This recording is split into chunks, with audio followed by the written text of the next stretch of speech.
இடைப்படுவாரோ அவர் இடைப்படுவார். இன்னைக்கு அன்பான ஊழியர் தான் உங்களுக்கு தேவனுடைய வார்த்தையை கொடுக்க போறாரு. இந்த சங்கீதத்துல மொத்தமாக 5 இருக்கு. இந்த 15ஆம் சங்கீதம் அப்படின்றது தாவீதின் சங்கீதம். ரொம்ப ரொம்ப முக்கியமானது. தாவீது அவரோட வாழ்க்கையில எவ்வளவு கடந்து வந்தாருன்னு சொல்லிட்டு உங்களுக்கு எல்லாருக்கும் தெரியும். அவ்வளவு கஷ்டப்பட்டு பாவம் செய்து அந்த பாவத்திலிருந்து அவர் மீண்டு வரணுன்றதுக்காக தேவனிடம் கேட்டுக்கொண்டு விண்ணப்பமாக அவர் சொல்லுகிறது தான் இந்த சங்கீதம் முழுவதும். இந்த 15ஆம் சங்கீதத்துல மொத்தம் 5 இருக்கு. நம்ம 5ஐயும் தியானிக்க போறது இல்ல. நான் ஒரு சில காரியங்கள் மட்டும் சொல்றேன்.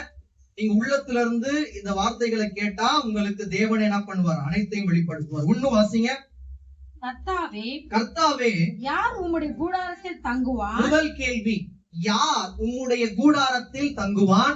யார் உம்முடைய பரிசுத்த பர்வதத்தில் வாசம் பண்ணுவான்? மொத்தமா 2 கேள்வி இருக்கு. என்னென்ன கேள்வி? யார் உம்முடைய கூடாரத்தில் தங்குவான் ஒரு கேள்வி. இரண்டாவது கேள்வி, யார் உம்முடைய பரிசுத்த பர்வதத்தில் வாசம் பண்ணுவான்? நாங்கள் அவருடைய பரிசுத்த பர்வதத்தில் வாசம் பண்ணுவோம் அப்படின்னு சொல்றவங்க மாத்திரம் கைகளை உயர்த்தி ஒரு அல்லேலூயா சொல்லலாம். அதுக்கு ஆன்சரே உங்களுக்கு 2வதுல இருக்கு. 2வது வசனம் வாசிங்க. உத்தமமாய் நடந்து. உங்களுக்கு எழுதிக்கணும்னா எழுதிக்குங்க. யார் அவருடைய கூடாரத்தில் தங்குவான், யார் அவருடைய பரிசுத்த பர்வதத்தில் வாசம் பண்ணுவான் அப்படின்னா, ஒன்று உத்தமமாய் நடந்து நீதியை நடப்பித்து மனதார சத்தியத்தை பேசுகிறவன் தானே.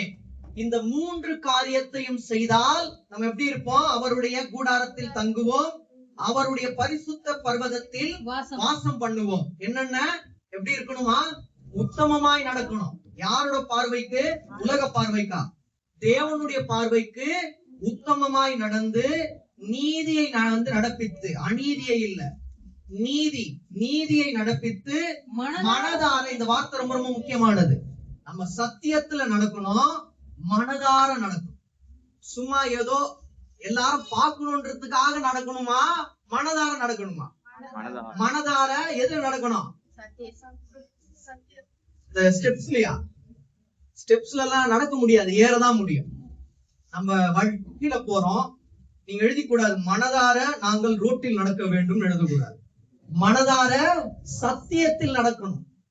எது அப்பனா? ஆண்டவராக இயேசு கிறிஸ்து தான் அந்த ஒரு சத்தியம். அவருடைய வார்த்தை தான் என்னது? சத்தியமான வார்த்தை. மனதார சத்தியமான வார்த்தையில் நீங்கள் நடக்க வேண்டும்.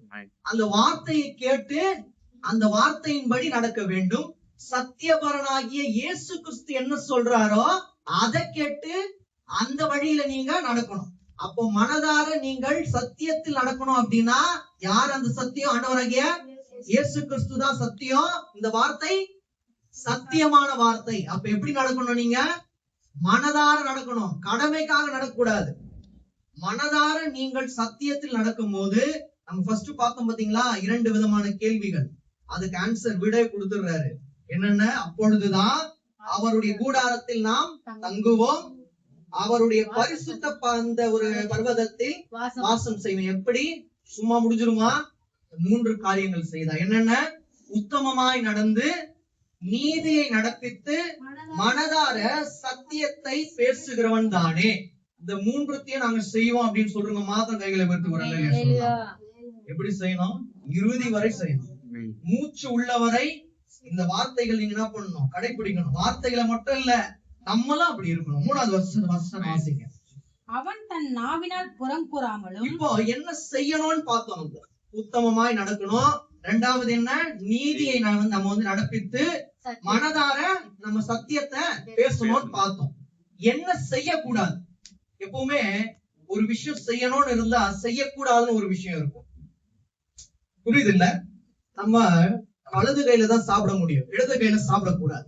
எடுத்துக்காட்டுக்கு சொல்றப்போ, வலது கையில சாப்பிடணும் அப்படின்றது நம்ம தினந்தோறும் செய்யணும் அப்படின்றது.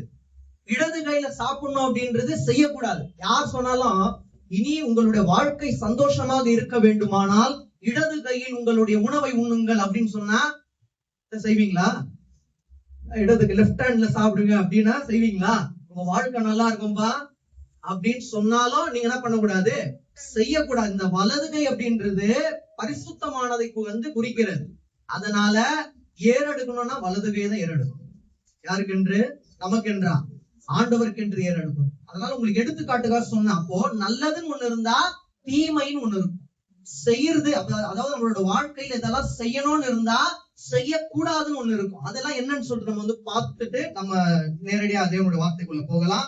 3 வாசிங்க. அவன் தன் நாவினால் புறம் கூறாமல். என்ன கூறக்கூடாது? புறம் கூறக்கூடாது. எப்படி கூறக்கூடாது? முன்னாடி நல்லா பேசிட்டு பின்னாடி கொத்தக்கூடாது, பின்னாடி போயிட்டு புறங்கூறி திரியக்கூடாது. புறம் கூறுகிற வார்த்தை நம்மளுடைய இருதயத்திலிருந்து புறப்படக்கூடாது. அப்ப என்ன இருதயம் இருக்கக்கூடாது? நமக்கு புறங்கூறுகிற இருதயம் இருக்கக்கூடாது. நான் சொல்லல, அங்க தேவனுடைய வார்த்தை இருக்கு. அவன் தன் நாவினால் புறம் கூறாமலும், அப்புறம் தன் தோழனுக்கு தீங்கு செய்யாமலும். தன் தோழனுக்கு, நாங்க தோழனுக்கு சகோதரனுக்கு அப்பா அம்மாவுக்கு தானே தீங்கு செய்வோம் அப்படின்றது இல்ல. தோழனுக்கு தீங்கு செய்யக்கூடாது. உண்மையான தோழனுக்கு நீங்க என்ன செய்யக்கூடாது?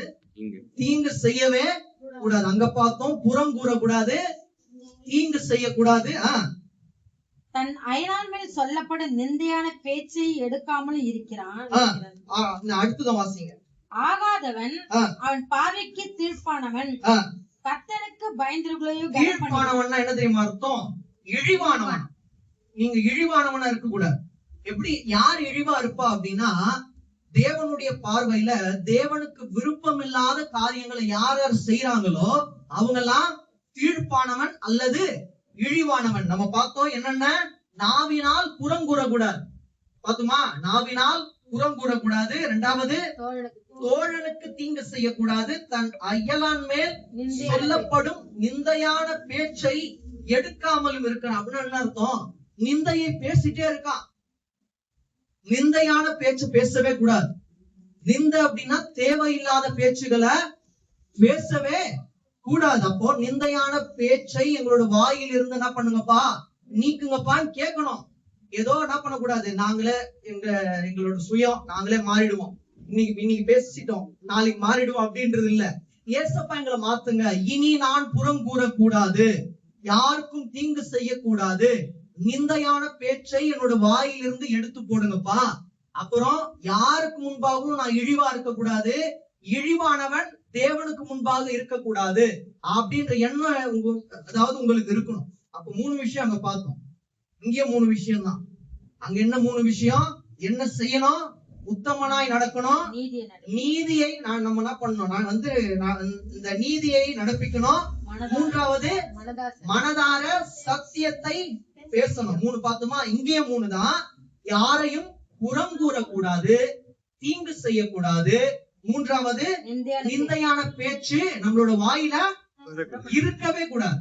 அது ரொம்ப ரொம்ப முக்கியமானது. அது எப்ப இருக்காதுன்னா, நம்மளோட வாழ்க்கை இழிவான வாழ்க்கையாய் எப்ப இருக்கோ அப்ப இருக்கும். இழிவான வாழ்க்கையை விட்டு நம்மளோட வாழ்க்கை பரிசுத்தமா இருந்தால் நம்ம தீங்கான காரியங்கள் 3 பார்த்தோம்ல, அந்த 3 இருக்காது. நம்ம மேல பார்த்தோம் பாத்தீங்களா, உத்தமனா நடக்கணும், நீதியை செய்யணும். அப்புறம் 3வது என்ன? மனதார சத்தியத்தை பேசுகிறவன் தானே. இப்ப 4 மட்டும் வாசிடுங்க, நம்ம முடிக்கலாம். ஆகாதவன் அவன் பார்வைக்கு தீர்ப்பானவன், கர்த்தருக்கு பயந்தவர்களை கனம் பண்ணுகிறான். அப்போ கர்த்தருக்கு பயந்தவர்களோ, கர்த்தருக்கு பயந்தவர்களையோ கனம் பண்ணுகிறான். அப்போ நல்லா, கர்த்தருக்கு பயந்தவர்களை நீங்கள் கனம் பண்ணும் போது தேவன் என்ன பண்ணுவார்? உங்களுக்கு ஒரு ஆசீர்வாதத்தை தர வல்லவரா இருக்கிறார். இந்த காரியங்கள் நல்லா ஞாபகம் வச்சுங்க. 3 பார்த்தோம். என்னென்ன செய்யணும்? என் கூட சேர்ந்து நீங்களும் சொல்லுங்க. இது கேள்விலாம் கிடையாது. உத்தமமாய் நடந்து, நீதியை நடப்பித்து, மனதார சத்தியத்தை பேச வேண்டும். இந்த 3த்தையும் செஞ்சா 1 வாசிங்க.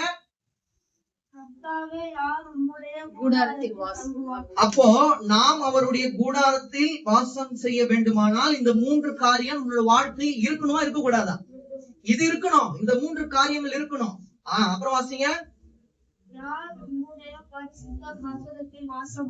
பரிசுத்த பர்வதத்தில் வாசம் பண்ண வேண்டுமானால் இந்த 3 காரியம் இருக்கணும். எதெல்லாம் இருக்க கூடாதுன்னு பார்த்தோம்? புறங்கூறுதல் இருக்கக்கூடாது, தீங்கு செய்யற எண்ணம் இருக்கக்கூடாது. 3வது, நிந்தையான பேச்சு இருக்கக்கூடாது. நிந்தையான பேச்சு இருந்தா போச்சு. அவ்வளவுதான், மூச்சு போச்சுன்ற மாதிரி நிந்தையான பேச்சு உங்களுக்கு இருந்ததுன்னா மூச்சு போச்சு, இப்படிதான் நீங்க எடுத்துக்கணும். அப்போ 3 காரியம் இருக்கணும், 3 காரியம் இருக்கக்கூடாது, இழிவான எண்ணங்கள் இருக்கக்கூடாது. அப்போ அந்த 4ல ஒரு முக்கியமான ஒரு விஷயம் இருக்கு. வாசிங்க மறுபடியும் 4 மட்டும் வாசிங்க.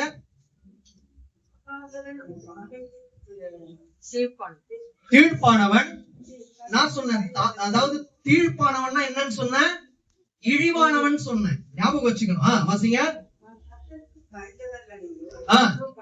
அப்போ நாம் யாரை கனம் பண்ணணும்? கர்த்தருக்கு பயந்தவர்களை கனம் பண்ண. நம்ம கொஞ்சம் வித்தியாசமானவங்க. பிறந்த குழந்தை என்ன பண்ணுவோம்? கனம் பண்றோம் அப்படின்னு வணக்கம் சொல்லுவோம். நல்ல தேவனுக்குள்ள இருக்கவங்கள அவனான்றுவோம். அது அப்படி இருக்க கூட நம்மளோட வாழ்வு எப்படி இருக்கணும்? கர்த்தருக்கு பயந்தவர்களை நாம் கனம் பண்ணணும். ஏன் பண்ணணும்? நாமும் தேவனுக்கு பயந்து இருக்கோம். அதனால நம்ம பயந்து இருக்கிறதுனால யாரை நம்ம என்ன பண்ணணும்? கனம் பண்ணணும்.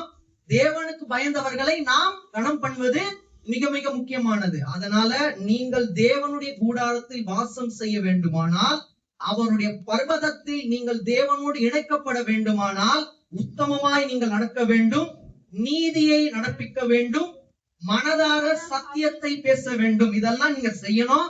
எதெல்லாம் செய்யக்கூடாது அப்படின்னா, புறங்கூறி தெரியக்கூடாது, 1, தீங்கு செய்யக்கூடாது, 3வது என்ன பேச்சு இருக்கக்கூடாது? உங்களுக்கு நிந்தையான பேச்சு இருக்கக்கூடாது. மறுபடியும் கூட நான் உங்களுக்கு சொல்றேன், ரொம்ப ரொம்ப முக்கியமானது.